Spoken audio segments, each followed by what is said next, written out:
Hello guys, what's up? So good morning everyone and welcome back to the Billy Vlog channel. So नोंथांमोनखौ आंनि Billy Vlog channel आव गासिखौबो बरायनाय थाबाय आरो नोंथांमोनखौबो आंनि Billy Vlog निफ्राय रोजा साबायखर बावनाय थाबाय. So दिनैनि भिडिअ morning walk just बेसे गुसु बेफोर. So नोंथांमोना भिडिअखौ नायलांदो होमबासो बुजि मोनगोन. So guys, आं दिनै बे गुसु बोथोराव सबसे फास्ट सिखारदों आरोना. ओमफ्राय नोंसोरनो देखायगोन आङो सान आरोना, जेनेबा फास्ट ओंखारजेननाय सान दासो गोसा जाबोहांदों. नोंथांमोननो आं देखायगासिनो दं. जों फार्स्ट टाइम दिनै जि गुसु ओरैबायदि गुसु जादों नोंथांदो बुंनाङा आरोना. ओमफ्राय बस्था बायदि माबा गाननानै नोंथांमोना भिडिअखौ नायलांबाय था. आं मोखां सुवाखै एक्सुवेलि, ब्रास मारिसै बिदिब्ला, आरो आं दा नैयावनो दंमोन हारसिङै. ओमफ्राय माने डिउटि आरोना, जास्ट आंनि डिउटि मावगासिनो आं बेखौबो खोन्थालांगोन. डिउटि आंना दा इन जाहां 2 hours एबा 1.5 hours दंबावो आरो. नोंथांमोननो आं भिडिअखौ देखायलांबाय थानोसै आरो. एन्ड दिस माय अफिस टिभि. So video को start kalamse. Let's go. So guys, immediately brush तो मारना पड़ेगा ना, नहीं तो चांद निकल रहा है अभी. लाल हो आ रहा है अभी.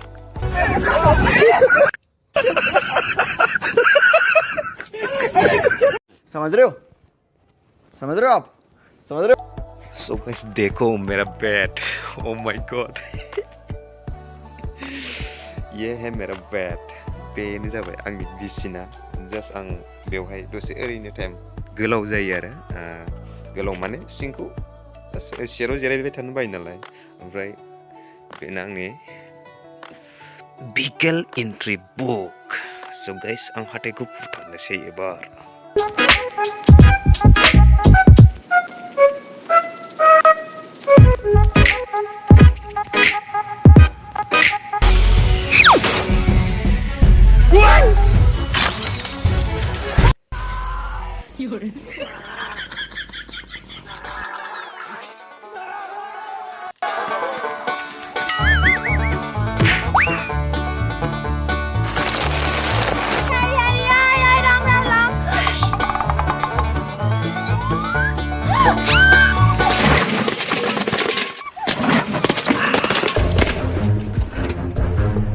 थोड़ा सा पानी पी लिया.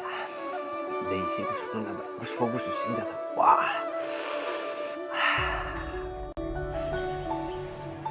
बेनो आंनि अफिसा.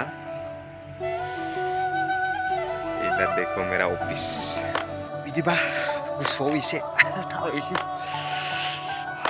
सानाबो ओंखारसिगोन. नांदो एसे हेल्प खालामनोसै आरोना. साना ओरै ओंखारथारसिगोन आरोना. एकदम थाबायनोसै दसे. जि गुसु. सुहाबबायलै. नजारा देखो. स्ल' थाबायबाय आं खिन्थु एक्सुवेलि दिनैसो फार्स्ट टाइम फुङाव सिखारबाय आरोना.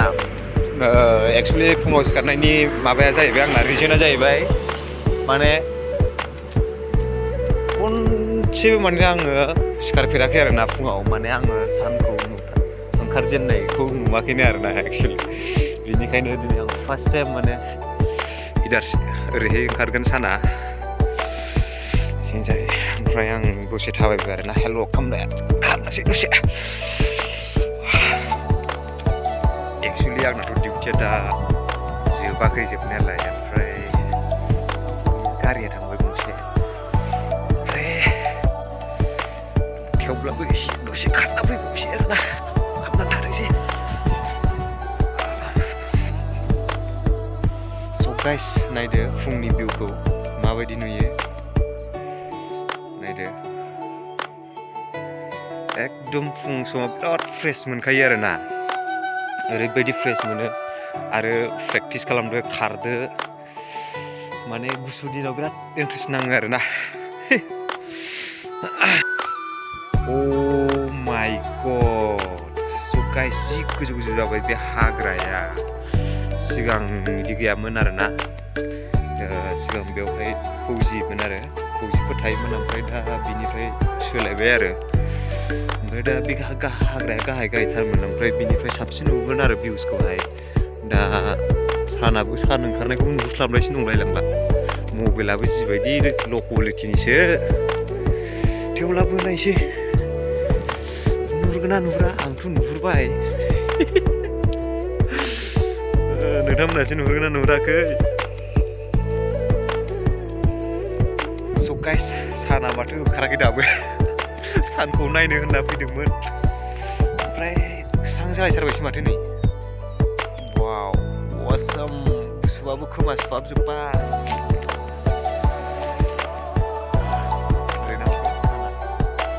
ओरै ओंखारगोन आरोना बोरैहाय भुटान जाहैबाय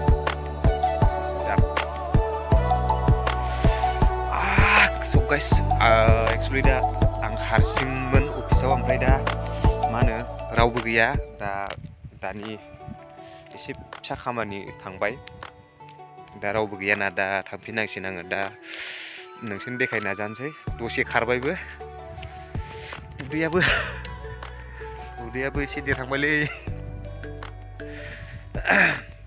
स' गाइस नोंथांमोनाबो बेफोरबायदि फुङाव एसे थाबायनो नाजा बिराद फ्रेश मोनो ओमफ्राय दाथ' गुसु दिन आरो गानफब जोमफब बेरायनो हायो आरो प्रेक्टिस खालामनो हायो थाबायनो हायो आरोना ओमफ्राय दा आं थांनोसै अफिसाव थांफिनसै आरोना ओमफ्राय आं दा देखायनोसै आरो सानखौ दसे थानानै जास्ट माने एसे फिसा खामानि जालायबाय रावबो गैया दा लोगो दंबाबो इसोर उन्दुबाय आरो सिखारसिगोन बला जास्ट 5 मिनिट्सनि उनावसो सिखारसिगोन आरो इसोरो ओमफ्राय आं दा एसे थाबायफैदों आरो र'डआव दा बिनिनो आं भिडिअ लाबोनायनि जेबो माबा गैयामोन ओमफ्राय रिजन गैयामोन जास्ट ओरैनो थाबायनाय प्रेक्टिस हिसाबैनो भिडिअ लाबोबाय आरो सानखौबो आं माने नायफेराखै नालाय सिखारनानै एबारसो फार्स्ट टाइम माने सिखारनानै नायनो नागिरदों आरोना गुसु जाथारबायलै फुङावनो सिखारदों आङो दिनैनो फार्स्ट टाइम सिखारबाय स' बिदिबा लोगोफोर भिडिअखौ नायलांबाय थादो फाइनालि आंनि अफिसा बेनो नोंथांमोना नायनो हागोन आंनि अफिस बेयो जों थायो आरो जों खामानि मावो बेवहाय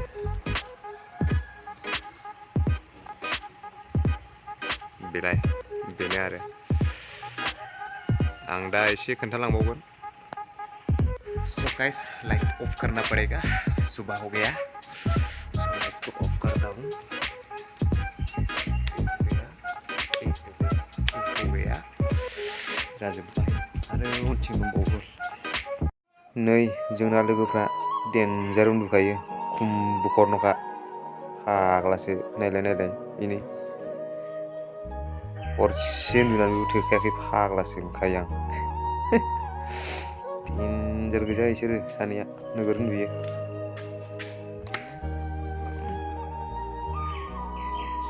फाइनालि आं दिनै सान ओंखारनायखौ नुमारबाय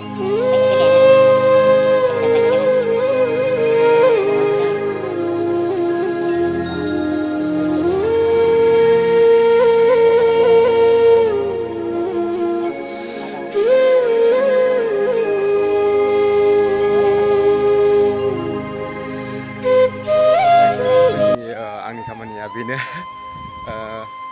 जोंनि पार्क खालामग्रा जायगाया बेनो ससे आं नोंथांमोननो देखायगोन जोंनि पार्कखौ नायदो ओरै थांनांगौ आरो पार्कआ गेजेर गेजेर नोंथांमोना नायनो हागोन ओरैहाय ओरैबायदि गुसु जायोना गोजां बोथोर सफैबायना स' नोंथांमोना नायदो आङो बेक भिउआर्स होनो हानोसै माबायदि मा फैयो माने मा बुस्थु लांनो फैयो बेफोरखौ आं दा एक्सप्ल'र खालामथ'ला नोंथांमोननो जायखिजाया नोंथांमोना पार्कखौ नायनानै लादो दंजोबो नोंथांमोना नायनो हागोन नायदो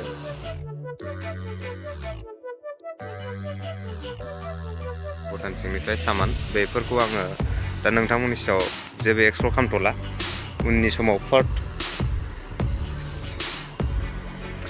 सेकेन्डफोर भिडिअ लाबोबा नोंथांमोननि सायाव खोन्थासिगोन फाइनालि गाइस जोंनि ट्रान्सपर्टआव बेफोरबायदि सामान सफैयो आरो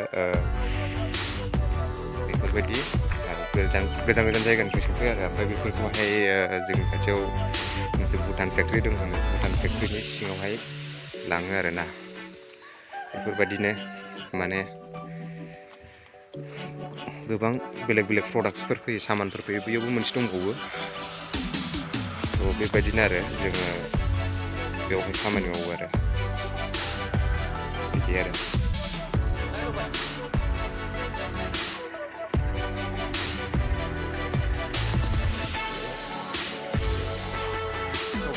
फाइनालि आं दिनै सानखौ नायमारबाय जोबोद मोजां पस्ट एकदम बुहुद साफा नुयो आरो एकदम फ्रेसआव गोजांबाबो एकदम नायनानै सिखारनानै दिनै नायबाय आरो बिरादनो एबारना थान्दाबो जायासै थान्दा सान्दा गैला आरो एबार गोजांला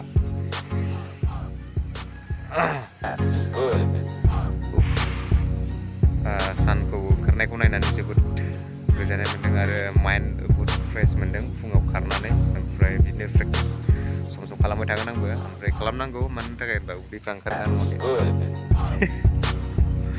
उदैफ्रा ओंखारो स' गाइस भिडिअखौ बेखिनियावनो दोनथ'नोसै नामा भिडिअ बांद्राय खालामबाय थानो बायोलै